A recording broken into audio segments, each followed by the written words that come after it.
Hello, we're going to be looking at measures of relative standing and box plots today. Measures of relative standing refers to being able to compare how one data value stands within its own group and a different data value in a different group stand, but yet being able to compare those two different ones from two different groups. So really, it lets us compare maybe apples to oranges. It's just apples to apples. First of all, to do that, we end up calculating z-scores. Z-scores have to do with a standard normal curve, and we're not going to spend a lot of time talking about that curve today. Right now, we're just going to talk about a z-score. And it is actually a measurement of how many standard deviations a value is above or below the mean. So we've talked about the number of standard deviations above or below the mean before, but we've done that in terms of keeping things with whatever mean was given in the problem. What a z-score is just that measurement of how many above or below. Always round z-scores to 2 decimal places. Okay, so 2 decimal places is standard. And both of these formulas are very similar. They simply are saying, take your data value minus the mean and divide it by the standard deviation. The value minus the mean divided by the standard deviation. Now you are going to need that formula, so make a note of that. And the difference in notation is just about whether or not you have the sample mean and standard deviation or the population mean and standard deviation. So this is what's going to let us look at things, comparing things from different groups, such as this example. These two groups are entirely unrelated. You could use it to compare groups that are unrelated, but all we're looking at here is which one is more extreme. So we are given a particular data value here is the 4,000 grams of a newborn baby among 400 weights with the sample mean. So notice I've got that here, given of 3152.0 grams in a sample standard deviation of S. So remember, it is the data value minus the mean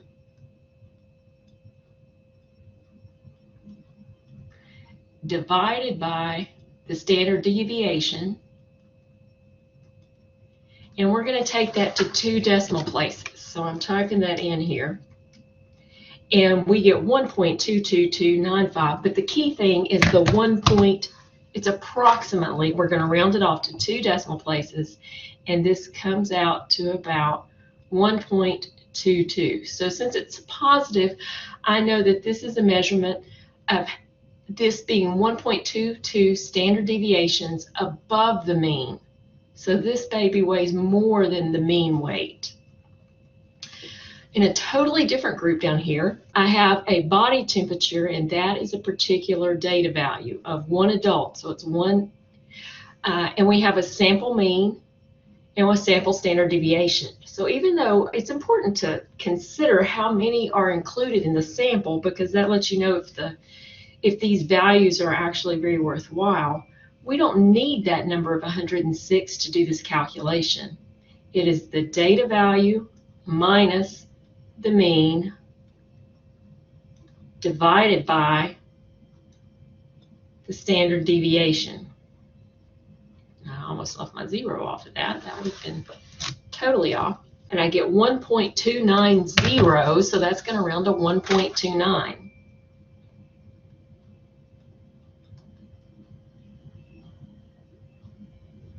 So if you're going from left to right on the number line, the one that's more extreme is the one that's gone further. So the adult is more extreme. Which of the following 2 data values is more extreme relative to the data set it came from? The adult's temperature is more extreme.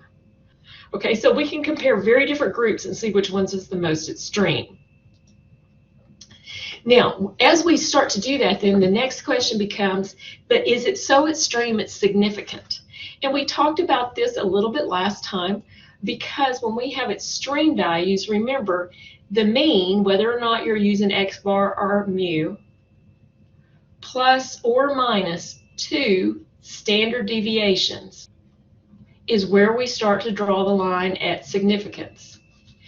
But This plus and minus 2 is exactly the same as this plus and minus 2, because the z-score is a measurement of how far something is from the mean.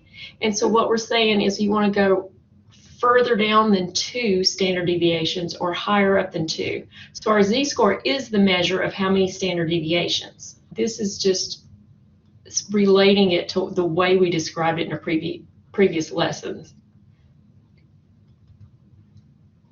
The lowest platelet count is in a database is 75. Okay, so that's my value. Is that significantly low? Well, significance has to do with the z-score. So let's do a z-score again. We take that 75 minus the mean. We divide it by 64.2. We're going to round that off to 2 decimal places. So you punch that into a calculator. When you round it off to 2 decimal places, you get negative 2.56. So is this significant? Yes, it is significantly low because it's lower than negative 2.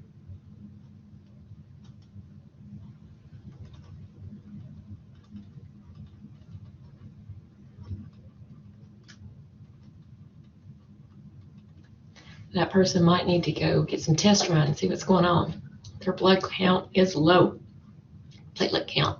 Percentile is exactly how, if you took all of your data values, and you put them into 100 little boxes, where you're drawing those lines for which data values goes into which box.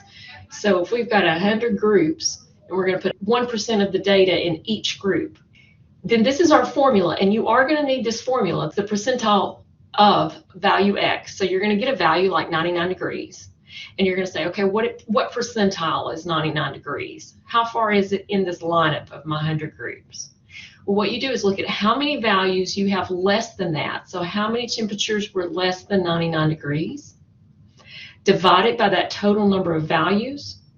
And that gives you a decimal, but since we're wanting it to be a percentage, we multiply by 100. Okay, we're going to calculate the percentile of a value by doing how many numbers are less than that particular value divided by the total number of values.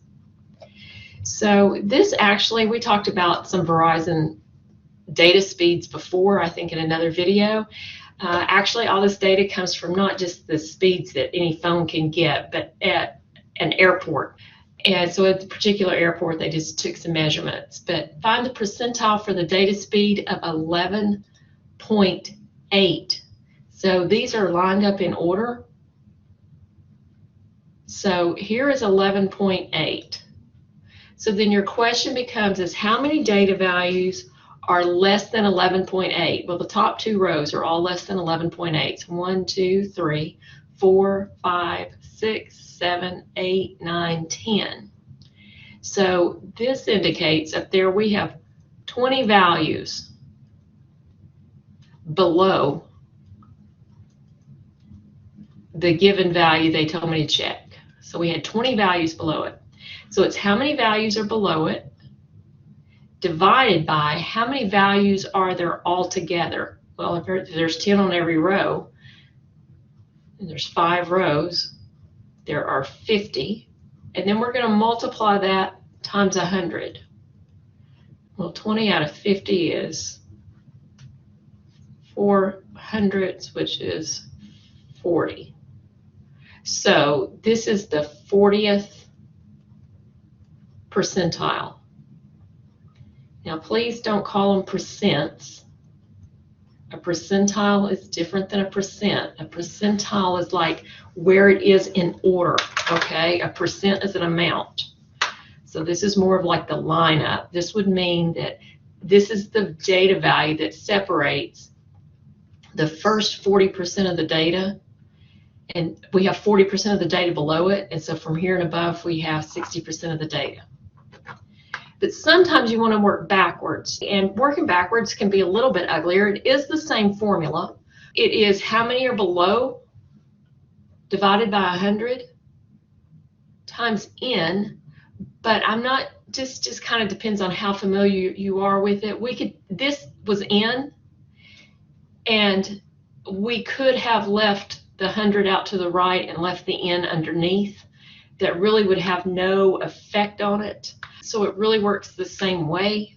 It's just presented a little bit differently in the textbook. If I had been writing the textbook, I would have done it the same way and just worked backwards. But I don't write the textbook, so we want to follow the way they've got this. And so this is the way it's in the textbook. They've just traded out that N and 100 here. The K is the percentile, and L is the location. So you've got to find out where that is. And we're going to use the formula over here. L is equal to K divided by 100 times N. So they've kind of done a rearrangement, on there. And I'm going to write that here again. So we know that L is equal to K divided by 100 times N. That's the way that formula was written. Now, I want to go back and talk about what this means, the percentile and this P sub 40. Let's look at the notation a little bit closer. K is the percentile. I've got to put whatever percentile it said where I have K in place. So since this is the 40th percentile, 40 is my K value. So I'm going to go 40 divided by 100 times, and then N again is the number of values. There are 50 values here. So 40 divided by 100 is 0.4. And 0.4 times 50, maybe I'll put that in parentheses because that's not 0.50, it's times 50, gives me 20. Now that's a whole number. The reason I point that out is because I can't go to the 20th number. That's not the answer. Let's go back again and look at that note. If you get a whole number, the value is halfway between that value and the next. So since 20 is a whole number, the value is halfway between the 20th value and the next one. So since this one is 20, then I have to go halfway between the 20th and the 21st values. So let's go up there and let's mark those. So we know there's 10 in a row, so 10, 20, and then 21st. So if I have to go halfway between 11.6 and 11.8, now we can probably just stare at this one since these numbers are so easy and know the answer. But anytime you've got to get halfway in between two numbers, you can add them and divide by 2, and we get 11.7. Okay, so we would interpret that 11.7 is the 40th percentile.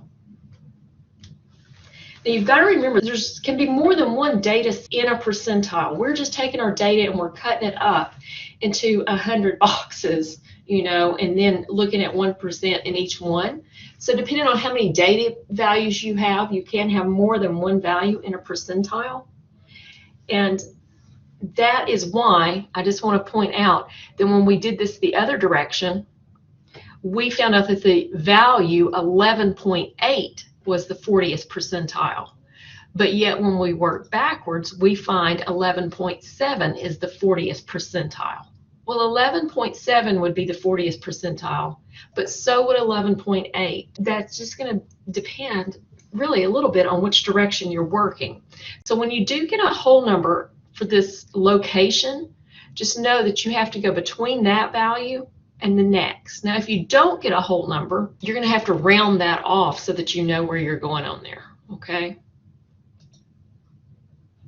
Now, next concept is quartiles. Quartiles are measures of location also, and we usually call those like Q sub 1 or the first quartile, second quartile, third quartile, and you can use the sub, Q sub 1, Q sub 2, Q sub 3. And this is just quartiles break things up instead of into 100 groups into just 4 groups, so we're getting 25% in each group. And We name the Q1, Q2, and Q3 is where you draw the line, so to speak, because if you're going to take a data value and you're going to cut any sort of a line into 4 pieces, you actually just need to make 3 cuts. So this is where those cuts occur. So Q1 is actually got 125% below it. Q2 has 2 of the 25%, and then Q3 has 3 of the 25% below it. And even though we're breaking it into 4 groups, you don't have a Q4. Now, if we actually had a relatively small list of data, you could line all the data up from least to greatest and find the median like we've done before, and that median is Q2. And then you could take the lower half of the data and line them all up and find the median of that, and you would have your Q1. Same thing with the upper, and you can find Q3. So it's like you can find the median over and over, and you can find these. But you won't have to, because you can get them from StatCrunch. So I'll show you that at the end. And when you do use a calculator or a software, sometimes they can give you something slightly different than when you are using the percentile formulas, because see, these really are formulas here. This is saying you could do the P sub 25 or find the 50th percentile and the 75th percentile. But we may get something slightly different than that, but don't worry about it. Your assignment is going to accept your automated result you get from StatCrunch rather than you needing to use that percentile formula again and again and again on that. A 5-number summary uses some of those numbers because we've just talked about the quartiles being Q1, Q2, and Q3, but Q2 is the median. So again, if we consider all of our data and we had it lined up from least to greatest, which I wish I could draw a really flat line, and then we cut it, right? And maybe that shouldn't be an arrow. Maybe that's just where it stops and starts. Then this was Q1, Q2, Q3, and then our lowest value would be here, and our highest value is here. So it's just a way of cutting this up so that we end up with 25% of our data. And why 25%? Well, it's easy enough to talk about then the lowest half, the bottom 50%, the upper 50%, or one of the things that's really important to us is the middle 50%, because that's where you've got half the people and it lets you know where things are centering around. So we do a lot with that middle 50%. And we know that the middle 50% doesn't have any outliers. Outliers are always out here near the maximums or minimums. So that middle 50% tells us a lot about the group also. These values are called a 5-number summary, and you can get all of these from StatCrunch. Those 5 numbers then are used to make a box plot. A box plot is often called a box and whisker diagram. This is a box and whisker plot or a box plot. Now, there's always a box that's in between Q1 and Q3, but the median does not actually necessarily cut it in the middle. And you'll start to see that when we put numbers in between it. The percentages are the same. There are 25% of the data in each one of these sections, but the values could get more spread out, so the box can be longer on one side than another. And then the difference between Q1 and Q3 is the interquartile range.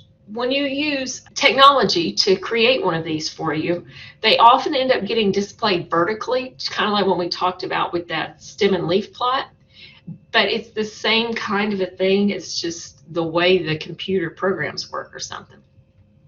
So they're really useful for making comparisons. So like if you get 2 and you said, okay, people that go into law, this box plot shows their salaries. So we can see the minimum salary is 60 and the upper salary is somewhere around 95. Now I'm sure that this is in thousands, but it doesn't say it. I didn't somehow get my x-axis thing copied over. So somewhere between $60,000 and $95,000. Whereas business degrees we're looking at somewhere between $65,000 and $100,000. Okay, and this is for whatever particular sample. We're not saying nobody in these fields makes more or less. We're saying for whatever sample this came from. But what you can see is the mean for law school is lower than Q1 for business, which means 50% of people with law degrees in this sample made less than the lowest 25% of those with business degrees. We can also talk about skewness by looking at how long these outside parts are. I mentioned that the extreme values, the outliers, only affect these end pieces. And so if one of the end pieces is really longer than the other one, we know it's skewed. So like on this business law, it's easy to see that this left hand whisker is longer than the right hand one. So this one is skewed left. The tail names it. It is skewed to the left. I think this one is slightly skewed right, but you can't really see it quite as well there. Okay, but we can certainly see it on this one. So let's look at the homework and how then we're going to use this on a homework problem, and we'll finish up our video. First of all, this is when you have one of these icons to click on it to view the data set, it does more than just let you see the data set. The moment you click on that, that's when you can click on a full data set and you can open it in StatCrunch. That's going to be the easiest thing you can do for that. So now once it's opened, I'm wanting to graph it, and this is called a box plot. So now I've got my box plot, and before I choose which one of these it is, I'm going to look at my question more closely. It says use the same scale to construct box plots. Okay, but down here where it's asking for the answer, it says determine the box plot for the actors data. So since I'm wanting the actors, that might be the only one I choose. Okay, and then I can click compute. Now see, this one did it vertical. Let me see if I can make it bigger. It's done this vertically for me, so I do have to think about that. And it's got a dot out there at the outlier, and you don't see that on your choice. And that's two different ways of doing a box plot. You would just assume that it did not show it. Let me bring it up one more time and see if I can click on there so that it's not going to do it that way. So I'll look a little bit more closely at my settings this time. Graph, and I want a box plot. Let's make this nice and big for just a minute. Now we did say it was about actors. And again, I'm going to make this big before I use it. So I'm going to put this, see if it'll put the count on there for me. And I'm going to see if it'll draw it horizontally and not identify the outliers. See where I unclicked that? So let's see what we get different this time when I click compute. Okay, now it's horizontal because I chose that. And I also asked it to put some different values up here for me so I can just kind of see what's going on. And notice it also didn't put that little dot out there. So I can see that this one just goes all the way out and it just keeps going. But this one started somewhere just around maybe, 31 or something. So you can play with those and see what you're going to do. I'm going to see if I can get this smaller again for us so that I can choose the right one. Now notice this very first line is just past 30. And you can take each one of these on your homework and make them bigger so that you can see what's going on.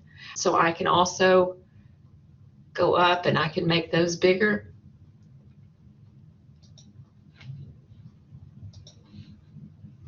I can jump it out if I need to and start to see that. But let me show you another thing you can do. You can definitely do that box plot in there, but another thing that we could do is just get it to tell us the numbers that those lines should be above.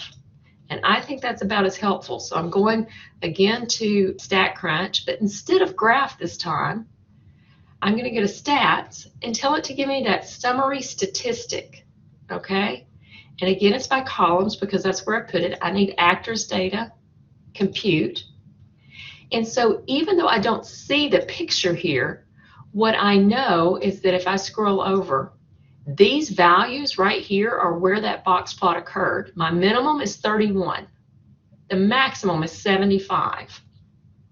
And it should have drawn lines at 38, 49 and a half, 38, 43, and 49 and a half.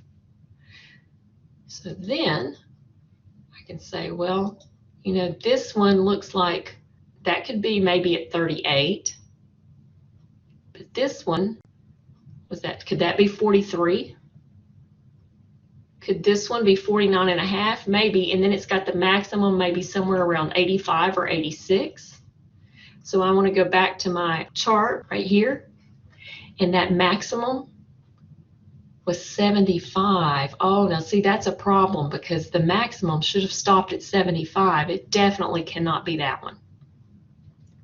So let's just check minimums and maximums first, 31 and 75. 31, 75, that minimum and maximum sign. We need to go from, then the next values need to be Q1, which is 38, and then the middle value is actually got to be 43. So 38, 43, 39 and a half. That could be 38. That could be 43. But this looks like it's 56. Okay? Not that one.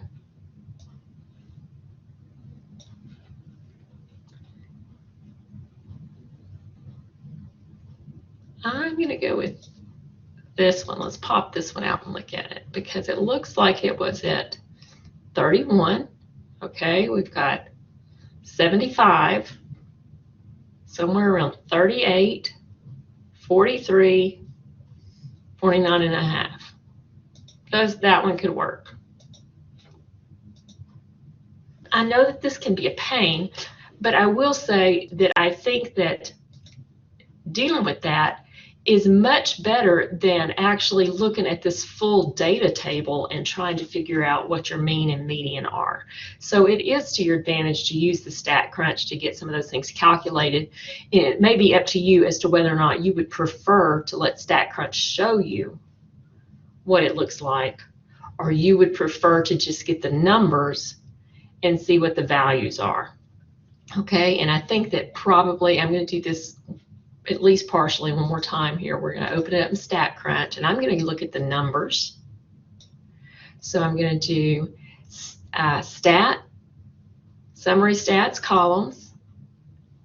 Now, this one is still about actors and actresses.